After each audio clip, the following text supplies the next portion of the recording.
Hi hello ಎಲ್ಲ ನನ್ನ ಭಾವಿ ಸೈನಿಕರಿಗೆ ಜೈ ಹಿಂದ್. ಅಗ್ನಿವೀರದಲ್ಲಿ GD ಜನರಲ್ ಡ್ಯೂಟಿ ಮತ್ತು ಟ್ರೇಡ್ಸ್ಮನ್ನ ಸೋಲ್ಜರ್ ಟೆಕ್ನಿಕಲ್ ಮತ್ತು ಸೋಲ್ಜರ್ ಕ್ಲರ್ಕ್ ಮತ್ತು ಸೋಲ್ಜರ್ ನರ್ಸಿಂಗ್ ಅಸಿಸ್ಟೆಂಟ್ ಅಂತ ಹೇಳಿಸಿಂದ ಅಗ್ನಿವೀರದಲ್ಲಿ ಹುದ್ದೆಗಳನ್ನು ಕರೆದಿದ್ದಾರೆ. ಅಪ್ಲಿಕೇಶನ್ ಕೂಡ ಸ್ಟಾರ್ಟ್ ಆಗಿದೆ. ನರ್ಸಿಂಗ್ ಅಸಿಸ್ಟೆಂಟ್ ಪರ್ಮನೆಂಟ್ ಆದಂಥ ಹುದ್ದೆ, ಇನ್ನುಳಿದಂಥ ವುಮನ್ ಮಿಲಿಟರಿ ಪೊಲೀಸ್ WMP ಮತ್ತು ಅದನ್ನು ಕೂಡ ಮಹಿಳೆಯರಿಗೆ ಅಗ್ನಿವೀರದಲ್ಲಿ ಕೂಡ ಕರೆದು ಸಾಕಷ್ಟು ದಿನ ಆಯಿತು. ಅಪ್ಲಿಕೇಶನ್ ಕೂಡ ಸ್ಟಾರ್ಟ್ ಆಗಿದೆ. ನಿಮ್ಮ ಎಷ್ಟೋ ಜನದ ಪ್ರಾಬ್ಲಮ್ ಏನಾಗ್ತಾ ಇದ್ದಾವೆ, ಇನ್ನೂ ಯಾರೆಲ್ಲ ಅಪ್ಲಿಕೇಶನ್ಗಳನ್ನ ಹಾಕ್ಕೊಂಡಿಲ್ಲ ಕರೆಕ್ಟಾಗಿ ತಿಳಿದುಕೊಳ್ಳಿ. ಯಾವುದೇ ಒಂದು ಇನ್ಫಾರ್ಮೇಷನ್ ನೀವು ಯಾವುದೇ ಒಂದು ಅಪ್ಲಿಕೇಶನ್ಗಳನ್ನ ಹಾಕೋಬೇಕು ಅಂದ್ಕೊಂಡಿದ್ರೆ ಅದರ ಮಾಹಿತಿಯನ್ನು ತಿಳ್ಕೊಂಡ್ ಅಪ್ಲಿಕೇಶನ್ಗಳನ್ನ ಹಾಕ್ರಿ. ನೀವು ಮೊಬೈಲ್ನಲ್ಲಿ ಅಪ್ಲಿಕೇಶನನ್ನು ಹಾಕ್ತಾ ಇದ್ರಿ, ಪರವಾಗಿಲ್ಲ, ಹಾಕ್ಕೊಳ್ಳಿ. ಅದ್ರ ಬಗ್ಗೆ ನಿಮ್ಗೆ ಅಷ್ಟು ನಾಲೆಜ್ ಇತ್ತಪ್ಪ ಅಂತಂದ್ರೆ ಹಾಕ್ಕೊಳ್ರಿ. ಈಗ ಎಷ್ಟು ಜನ ನನಗೆ ಕಾಂಟ್ಯಾಕ್ಟ್ ಮಾಡಿದ ಪ್ರಕಾರ ಏನೇನು ಪ್ರಾಬ್ಲಮ್ ಆಗಿದಾವ ಅಂತ ನಾನು ನಿಮ್ಗೆ ಅದ್ರ ಬಗ್ಗೆ ತಿಳಿಸ್ಕೊಡ್ತೀನಿ, ನೋಡ್ಕೊಳ್ರಿ. ಅವ್ರು ಏನೇನೆಲ್ಲ ತಪ್ಪುಗಳನ್ನು ಮಾಡಿದಾರೆ ಅಂತ ಹೇಳಿಸಿಂದ ಅವ್ರದ್ದೇ ಆದ ಮೊಬೈಲನ್ನು ತೊಗೊಂಡ್ಕೇಸಿಂದ ಆಧಾರ್ನಲ್ಲಿ ಇರ್ತಕ್ಕಂಥ ರಿಜಿಸ್ಟ್ರೇಷನ್ ಮಾಡಿದ್ದಾರೆ. ಯಾವ ಥರಪ್ಪ ಅಂತಂದ್ರೆ ಆಧಾರ್ ರಿಜಿಸ್ಟ್ರೇಷನ್ ಮಾಡಿಕೇಸಿಂದ SSLC ಮಾರ್ಕ್ಸ್ ಕಾರ್ಡು ಮತ್ತು ಆಧಾರ್ನಲ್ಲಿ ನೇಮ್ ಸೇಮ್ ಇದೆ ಅಂತ ಹೇಳಿಸಿಂದ ಆಪ್ಷನ್ ಕೇಳುತ್ತೆ. ನೀವೇನಾದರೂ ರಿಜಿಸ್ಟ್ರೇಷನ್ ಮಾಡುವಾಗ ಆಧಾರ್ ನೀವೇನಾದ್ರು ಡಿಜಿಲಾಕರ್ಗೆ ಆಧಾರ್ ಮುಖಾಂತರ ಡಿಜಿಲಾಕರ್ಗೆ ಹೋದ್ರೆ ಅಲ್ಲಿ ಕೇಳುತ್ತೆ. ಏನಾದರೂ SSLC ಮ್ಯಾಟ್ರಿಕ್ಯುಲೇಷನ್ ಮೇಲೆ ನೀವೇನಾದರೂ ಅಪ್ಲಿಕೇಶನ್ ಹಾಕ್ತಾ ಇದ್ರೆ ಅಲ್ಲಿ ನಿಮ್ಗೆ ಡೈರೆಕ್ಟ್ ಆಗಿ ಆಧಾರ್ ಕಾರ್ಡು ಮತ್ತು SSLC ಮಾರ್ಕ್ಸ್ ಕಾರ್ಡ್ನಲ್ಲಿ ನೇಮು ಮತ್ತು ಡೇಟ್ ಆಫ್ ಬರ್ತ್ ಮತ್ತು ಫಾದರ್ ಮದರ್ ನೇಮು ಸರಿಯಾಗಿದೆಯಾ ಅಂತ ಹೇಳಿಸಿಂದ SSLC ಮಾರ್ಕ್ಸ್ ಕಾರ್ಡ್ ಮೇಲೆ ಮಾಡಕ್ ಹೋದ್ರೆ ಏನು ಕೇಳೋದಿಲ್ಲ. ಆಧಾರ್ ಕಾರ್ಡ್ ಮೇಲೆ ಏನಾದರೂ ನೀವು ಮಾಡಕ್ ಹೋಗಿದ್ರೆ ಅದೇ ಆಪ್ಷನ್ ಅನ್ನ ಎಸ್ ಆರ್ ನೋ ಅಂತ ಕೇಳುತ್ತೆ. ನೀವೇನಾದರೂ ಈಗ ಆಧಾರ್ ಕಾರ್ಡ್ ಮೇಲೆ ಅಪ್ಲಿಕೇಶನ್ ಅನ್ನ ಹಾಕೊಂಡಿದ್ರೆ SSLC ಮಾರ್ಕ್ಸ್ ಕಾರ್ಡು ಮತ್ತು ಆಧಾರ್ ಕಾರ್ಡ್ ನಲ್ಲಿ ಸೇಮ್ ಇದೆ ಅಂತ ಹೇಳಿ ಎಸ್ ಅಂತ ಕೊಟ್ಟಿದ್ರೆ ಏನ್ ಪ್ರಾಬ್ಲಮ್ ಆಗಿದೆ ಅಂತ ನೀವು ಅರ್ಥವನ್ನ ಮಾಡ್ಕೊಡ್ರಿ. ಎಸ್, ಆಧಾರ್ ಕಾರ್ಡ್ ಮೇಲೆ ಹಾಕಿದಂತ ಅಪ್ಲಿಕೇಶನ್ಗಳು SSLC ಮಾರ್ಕ್ಸ್ ಕಾರ್ಡ್ನಲ್ಲಿ ನಿಮ್ಮ ನೇಮು ಮತ್ತು ನಿಮ್ಮ ಫಾದರ್ ನೇಮು, ನಿಮ್ಮ ಸರ್ ನೇಮು ಮೂರು ಏಕ ಆಗಿದಾವೆ, ಸೀರಿಯಲ್ ಆಗಿದಾವೆ. ಆಧಾರ್ ಕಾರ್ಡ್ನಲ್ಲಿ ಏನಿದೆ ನಿಮ್ಮದು ಮತ್ತು ನಿಮ್ಮ ಸರ್ ನೇಮ್ ಅಷ್ಟೇ ಇದೆ.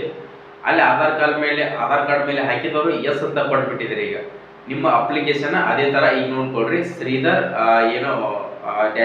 ಶ್ರೀಧರ್ ಪಾಟೀಲ್ ಅಂತ ಆಧಾರ್ ಕಾರ್ಡ್ನಲ್ಲಿ ನೇಮ್ ಇದೆ. ಏನಿದೆಪ್ಪ ಅಂತಂದ್ರೆ ಶ್ರೀಧರ್ ಪಾಟೀಲ್ ಅಂತ ಆಧಾರ್ ಕಾರ್ಡ್ ನೇಮ್ ಇದೆ. SSLC ಮಾರ್ಕ್ಸ್ ಕಾರ್ಡ್ನಲ್ಲಿ ಶ್ರೀಧರ್ ರಾಮಪ್ಪ ಪಾಟೀಲ್ ಅಂತ ಇತ್ತು ಅಂತ ತಿಳ್ಕೊಳ್ರಿ. ಶ್ರೀಧರ್ ರಾಮಪ್ಪ ಪಾಟೀಲ್ ಅಂತ. ಈಗ ಅದಕ್ಕೆ ಎಷ್ಟು ಪ್ರಾಬ್ಲಮ್ ಆಗಿದೆ ಅಂತ ಹೇಳಿ ನೀವು ಕೂಡ ತಿಳ್ಕೊಳ್ರಿ.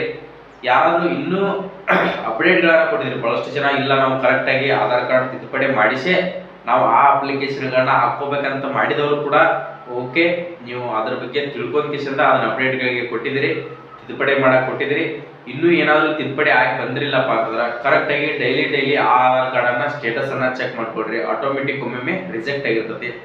ರಿಜೆಕ್ಟ್ ಏನಾದರೂ ಆಗಿತ್ತಪ್ಪ ಅಂತಂದ್ರೆ ಇನ್ನೇನೋ ಭಾಳ ದಿನ ಅಲ್ಲ, 22ನೇ ತಾರೀಕಿಗೆ ನಿಮ್ಮ ಅಪ್ಲಿಕೇಶನ್ ಡೇಟ್ ಕೂಡ ಕ್ಲೋಸ್ ಆಗುತ್ತೆ. ಇನ್ನು ಭಾಳ ಆದ್ರೆ 6 ದಿನ ಮಾತ್ರ ನಿಮ್ಗೆ ಅಪ್ಲಿಕೇಶನ್ ಹಾಕೋಕೆ ಟೈಮಿಂಗ್ ಇದೆ. ಯಾರಾದರೂ ಹಾಕಿರಲಿಲ್ಲಪ್ಪ ಅಂದ್ರೆ ಸರ್ವರ್ ಅಂಕಿ ಬಹಳಷ್ಟು ಬಿಸಿ ಆಗಿದೆ, ಓಪನ್ ಆಗ್ತಾ ಇಲ್ಲ, ಸಡನ್ ಆಗಿ ಲಾಗೌಟ್ ಆಗ್ತಾ ಇದೆ.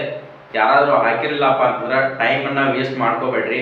ನಿಮ್ಮ ಆಧಾರ್ ಕಾರ್ಡ್ ಮೇಲೆ ಪ್ರಾಬ್ಲಮ್ ಇತ್ತಪ್ಪ ಅಂತಂದ್ರೆ SSLC ಮೇಲೆ ಆದರೂ ನೀವು ರಿಜಿಸ್ಟ್ರೇಷನ್ ಮಾಡ್ಕೊಳ್ರಿ. ಆಧಾರ್ ಕಾರ್ಡ್ ಆಮೇಲೆ ತಿದ್ದುಪಡಿ ಮಾಡ್ಕೊಂಡ್ರು ಕೂಡ ನಡೀತದ. ನೀವು ಆಧಾರ್ ಕಾರ್ಡ್ ತಿದ್ದುಪಡಿ ಆಗಿ ಬಂದ್ಮೇಲೆ ಅಪ್ಲಿಕೇಶನ್ಗಳನ್ನ ಹಾಕ್ಕೋಬೇಕು ಅನ್ಕೊಂಡಿದ್ರೆ ಈ ಸಾರಿ ಅಪ್ಲಿಕೇಶನ್ ವೇಸ್ಟ್ ಮಾಡ್ಕೋತೀರಿ. ಮಹಿಳೆಯರಿಗೆ ಹೇಳ್ತಾ ಇದೀನಿ, ನಿಮಗೂ ಕೂಡ ಒಂದು ಸುವರ್ಣ ಅವಕಾಶನ ಅನ್ಕೋಬಹುದು. ಸಪ್ರೇಟ್ ಆಗಿ ನಿಮ್ಗೆ WMP ಅಂತ ತಕ್ಷಣ ವುಮನ್ ಮಿಲಿಟರಿ ಪೊಲೀಸ್ ಅಂತ ಕರೆದಿರ, ನೀವು ಕೂಡ ಸರಿಯಾಗಿ ಅಪ್ಲಿಕೇಶನ್ಗಳನ್ನ ಹಾಕೊಳ್ರಿ. ನೀವೇನು ಅಪ್ಲಿಕೇಶನ್ ಹಾಕಿರ್ತಿರಲ್ಲ, Gmail ID ಮತ್ತು ಫೋನ್ ನಂಬರ್ ಅನ್ನ ಕರೆಕ್ಟ್ ಆಗಿ ಇಟ್ಕೊಳ್ರಿ ಪ್ಲೀಸ್. ನಾ ಹೇಳ್ತಾ ಇದೀನಿ, ಮುಂದಿನ ಸಾರಿ ಹಾಕುವಾಗ ಅಪ್ಲಿಕೇಶನ್ ನೀವು Gmail ಕಳ್ಕೊಂಡಿರ್ತೀರಿ, ಫೋನ್ ನಂಬರ್ ಕಳ್ಕೊಂಡಿರ್ತೀರಿ, ಬಹಳ ಪ್ರಾಬ್ಲಮ್ ಆಗುತ್ತೆ. ಆ ತಪ್ಪನ್ನ ಮಾಡಕ್ ಹೋಗ್ಬೇಡ್ರಿ. ಯಾಕಪ್ಪ ಅಂತಂದ್ರೆ ನೀವು ಒಂದು ಜಾಬಿಗೆ ಟ್ರೈ ಮಾಡ್ತಾ ಇದ್ರಿಪ್ಪ ಅಂತಂದ್ರೆ ಅದೇ ಪರ್ಮನೆಂಟ್ ಆದಂತ Gmail ಇರಬೇಕು, ಅದೇ ಮೊಬೈಲ್ ನಂಬರ್ ಇರಬೇಕು. ಯಾವುದೋ ಫೋನ್ ಇರಲಿಲ್ಲ ಅಂದ್ರೆ ಪರವಾಗಿಲ್ಲ, ಆ Gmail ID ನಿಮ್ಮ ಹತ್ರ ಯಾವುದಾದ್ರೂ ಮೊಬೈಲ್ನಲ್ಲಿ, ಫಾದರ್ ಮದರ್ ಮೊಬೈಲ್ನಲ್ಲಿ ಲಾಗಿನ್ ಮಾಡಿ ಇಟ್ಕೊಳ್ರಿ. ಏನೋ ಇನ್ಫಾರ್ಮೇಶನ್ಗಳು ಬಂದ್ರು ಅದರಲ್ಲಿ ಬಂದೇ ಬರ್ತಾ ಇರ್ತಾವೆ. ಎಷ್ಟೋ ಜನ ಅದೇ ಥರ ಮಾಡಿದ್ರಿ. ಹೋದ್ ಸರಿ ಅಪ್ಲಿಕೇಶನ್ ಹಾಕಿದ್ರಿ, ಅಪ್ಲಿಕೇಶನ್ ಹಾಕಿಸಿಂದ ಯಾವ Gmail ಕೊಟ್ಟಿದ್ದೀವಿ ಅಂತ ಹೇಳಿ ಗೊತ್ತಿಲ್ಲ, ಅದು ಅಪ್ಲಿಕೇಶನ್ ಫಾರ್ಮ್ ಕೂಡ ಕಳ್ಕೊಂಡಿದ್ದೀರಿ, Gmail ID ಕೂಡ ಲಾಗಿನ್ ಇಲ್ಲ.